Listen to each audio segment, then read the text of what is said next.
You ever notice how people test you? Not with words, with silence. They ignore your messages, make you wait, twist your emotions just to see how much power they have over you. They want to watch you chase, react, explode. Because the moment you do, they know they've got you. Every time you lose control, you give someone the map to your mind. That's the modern game, control through emotion. They don't need to break you, they just need to make you feel. Your anger becomes their victory. Your guilt becomes their chain. Your sadness becomes their leverage. Machiavelli once said, "The first method for estimating the intelligence of a ruler is to look at the men he has around him." But here's the deeper truth. The most intelligent rulers were those who mastered themselves first. Because the world doesn't destroy you with force, it destroys you with emotional pressure. That's why the calm ones always win. The people who don't flinch, who don't react, who don't explain, they terrify everyone. Because emotional control is power.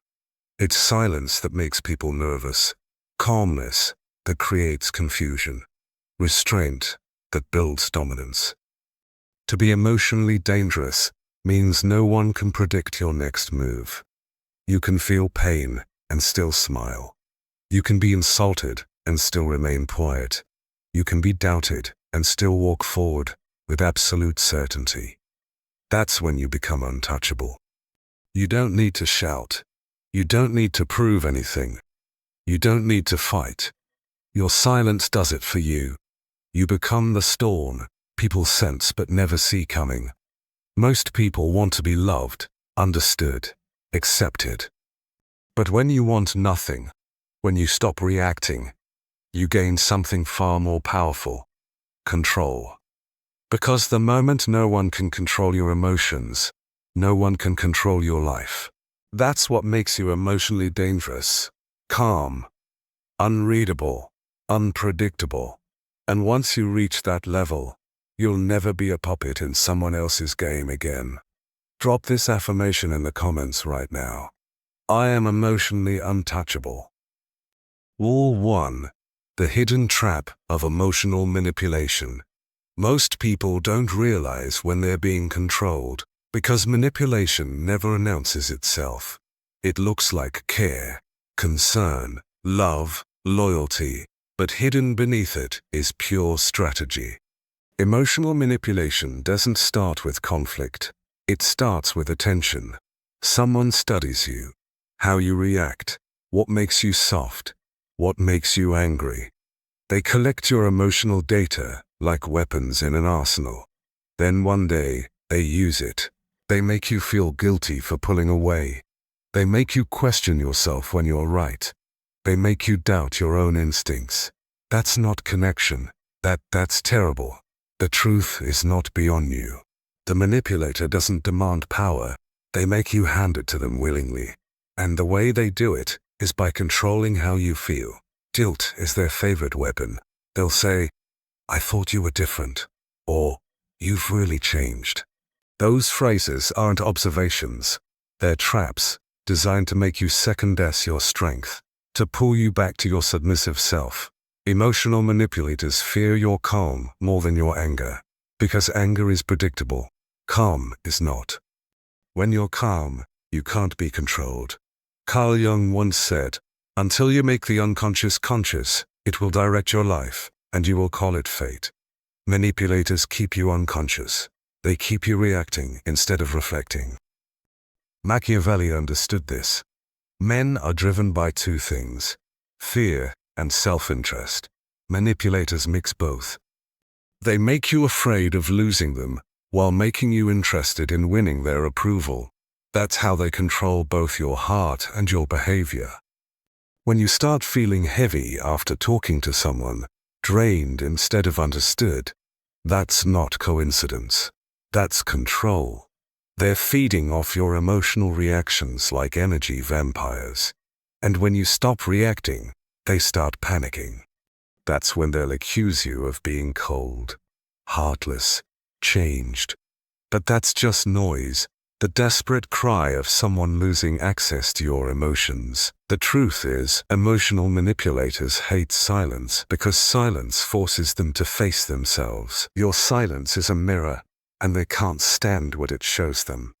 So they'll try harder, fake vulnerability, play the victim, promise change, but all of it is bait to pull you back into emotional dependency. The only way to break free is awareness. Once you identify the pattern, the power returns to you. You begin to see through every act, every guilt trip, every silent treatment. You start watching instead of reacting. You let their manipulation echo into your calm. You let them perform while you observe. Because the moment you stop being emotionally available for manipulation, you stop being a target. Not everyone deserves access to your feelings. Some people only come close to them so they can weaponize them against you. Detachment doesn't mean you don't care. It means you care intelligently.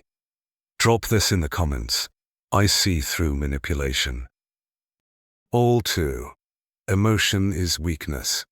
Most people believe that feeling deeply makes them human, but in reality, unbridled emotion is the easiest way to lose control of your life. Love, anger, fear, empathy, none of these are inherently dangerous, but allowing them to rule you is. Every time you act on impulse, every time your mood dictates your choices, you hand over your power to someone else. Life doesn't care about your heart. It only responds to control. Machiavelli understood this centuries ago. He observed that rulers who allowed their feelings to interfere with their decisions always fell. Judge generally more from appearances than from reality. Men have eyes, but few have the gift of penetration. In modern terms, people will exploit your visible emotions faster than they'll ever see your actual intent. Your sadness, your excitement, your anger, they become a roadmap for others to predict, manipulate, and overpower you. When you get angry at an insult, they gain information. When you desperately seek approval, they know your weakness. When you fall in love too openly, they see the strings they can pull. Emotional transparency is vulnerability disguised as honesty. The strongest people in any room aren't the loudest, most charismatic, or most passionate. Ones who don't allow their emotions to dictate their actions. Understand that reaction is surrender. True power lies in restraint. Philosopher Epictetus taught, "What happens to you, but how you react to it, that matters. Your reaction is where your power dies or thrives. You can feel love without needing it. You can feel anger without exploding. You can feel fear without letting it paralyze you." That balance is the mark of someone emotionally dangerous. Not the absence of feeling, but the presence of discipline. Every uncalculated response is a weakness someone will exploit. The world isn't waiting to reward your goodness, it's waiting to exploit your lapses. If you allow your feelings to spill over, people will see the cracks in your honor and walk through them. They'll use your empathy against you, your hope against you, your patience against you. Emotional control is the battlefield where the strongest people thrive because they're untouchable. Their coldness becomes their weapon. Their stillness becomes intimidation. Their unreadable face becomes a shield no one can pierce. As Machiavelli said, it is better to be feared than loved if you cannot be both. This doesn't mean act cruel. It means respect matters more than approval. Boundaries matter more than being liked. Uncontrolled emotion is weakness. Weakness invites domination. Drop this in the comments. My emotions serve me. Rule 3. The 5 steps to emotional mastery. Step 1. Pause before you react. Every moment you resist the urge to respond is a moment you reclaim power. Manipulators, provocateurs, opportunists, they all thrive on immediate reactions. They push, they prod, they trigger, and they watch. The instant you respond impulsively, you hand them information about your desires, weaknesses, and fears. The pause isn't hesitation. It's a weapon. It disarms the manipulator. It unsettles the provocateur. And it gives you time to assess the situation with clarity, rather than emotion. Friedrich Nietzsche wrote, "He who has a why to live can bear almost any how." When you pause, you reconnect with your why, your purpose, which grounds you beyond any provocation. Step 2. Replace emotion with strategy. Whenever you feel the urge to act, ask yourself, what is the most useful move right now? This simple question shifts your focus from instinct to calculation. It allows you to see the situation as it is, not as your feelings make it appear. Strategy turns emotion into power, and power into action. Step 3. Train your triggers. Every person has certain weaknesses, buttons that, when pressed, ignite chaos.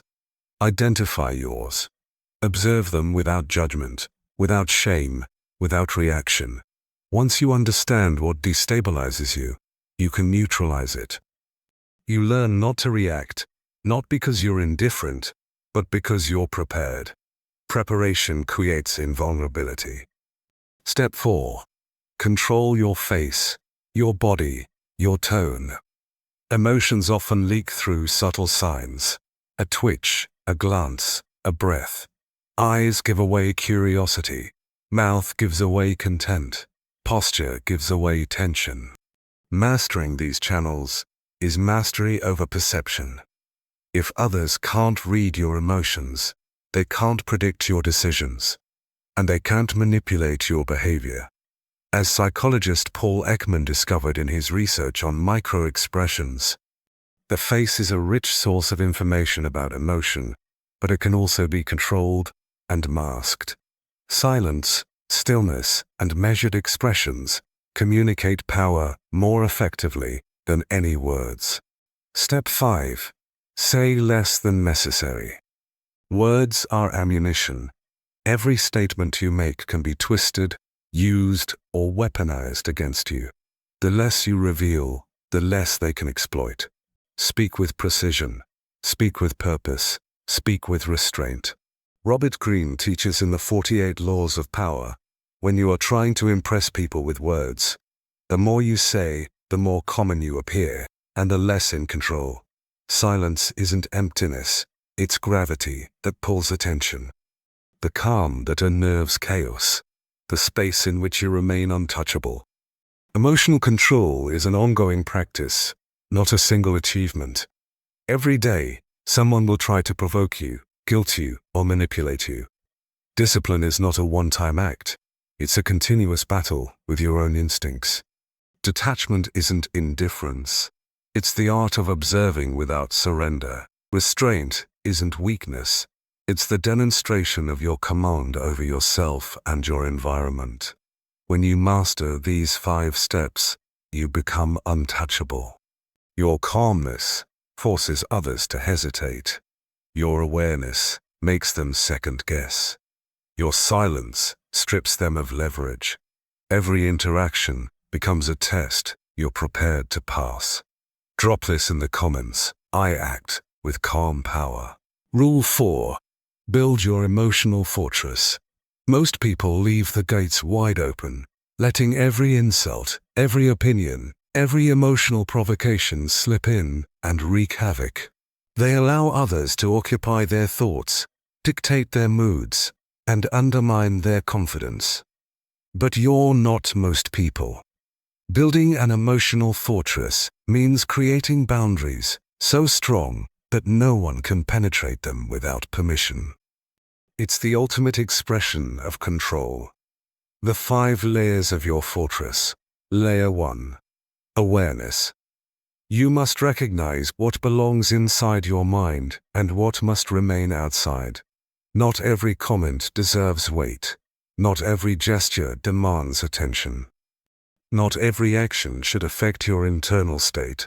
As Marcus Aurelius wrote, you have power over your mind. not outside events. Realize this, and you will find strength. Layer 2. Detachment. Emotional independence is your moat, keeping chaos, manipulation, and pressure at a distance. Detachment doesn't mean apathy. It means observing without surrendering. You can see deception, manipulation, and provocation for what they are, and remain untouched. Layer 3. Discipline. Discipline is the foundation that prevents cracks in your fortress. It's the training of your thoughts, reactions, and behaviors, so you respond intentionally rather than instinctively. Layer 4. Self-respect. A fortress is useless if the owner allows outsiders to trample its walls. You must value your peace, your focus, and your power above anyone else's approval. Self-respect is the inner guard that ensures your boundaries are enforced without compromise. Layer 5. Resilience. No fortress can withstand constant siege without repair. Life will test you. People will attempt to provoke, manipulate, and break you. Resilience ensures that when cracks appear, you reinforce them immediately. Pain becomes a tool. Betrayal becomes information. Pressure becomes an opportunity to strengthen your walls. Machiavelli said, "A prudent man ought always to follow in the paths trodden by great men, and imitate those who have been supreme." Your emotional fortress is built the same way, by observing, learning, and emulating those who remained untouchable under pressure. Each insult dies at your walls. Each manipulation attempt bounces off your defenses. Every emotional assault becomes a lesson in fortification rather than a wound. Inside this fortress, you are untouchable. Calmness is your architecture. Silence is your weapon. Awareness is your guard. Outside, chaos may scream, but inside, you are sovereign. You decide who enters, who influences your mind, and who is banished forever. Drop this in the comments. My mind is untouchable. So, there they are. The 4 frameworks for becoming emotionally untouchable. Let's be honest, most people watching this won't do anything with it. They'll nod along, maybe drop a comment, then go right back to being emotionally reactive, wondering why people keep taking advantage of them. But a small percentage will actually apply this. Those people will start seeing results immediately. Conversations will shift. Power dynamics will change. Manipulators will back off. The question is, which group are you in? Remember this: the man who cannot control his emotions will always serve the one who can. That's the truth most people refuse to see. The world doesn't reward kindness, over-explainers, or those who wear their hearts openly. It rewards control, precision, and mastery over self. If you've learned to pause before reacting, replace emotion with strategy, train your triggers, control your expressions, speak only when necessary, build your fortress, and maintain your power, then you're no longer a pawn. You are the one who sets the rules. You determine who influences you and who doesn't. Your emotions belong only to you. Your decisions belong only to you. Your mind is your empire, and it is untouchable. And you must be there. I knew that this is everyone. The people who once tested you, provoked you, and tried to pull you into their games, they'll notice the change. They'll sense your calm. They'll respect your restraint. And they'll hesitate before trying to manipulate you again. Because nothing is more intimidating than someone whose internal world cannot be invaded. You don't need to prove yourself to anyone. You don't need to shout, explain, or justify. Your presence becomes a silent demonstration of mastery. Emotional danger is subtle, invisible, and unstoppable. It's the quiet storm people sense but never see coming. It's the fortress no one can breach. Take this knowledge, carry it with you, apply it relentlessly, guard your reactions. Strengthen your inner fortress. Refuse to be owned. Because when your emotions belong only to you, no one can control your life. You become untouchable. You become formidable. You become the storm everyone fears but never sees coming. If this resonated with you, hit that like button, share it with someone who needs to see it. Subscribe for more content that transforms the way you navigate every interaction. Drop this final affirmation in the comments. No one controls me.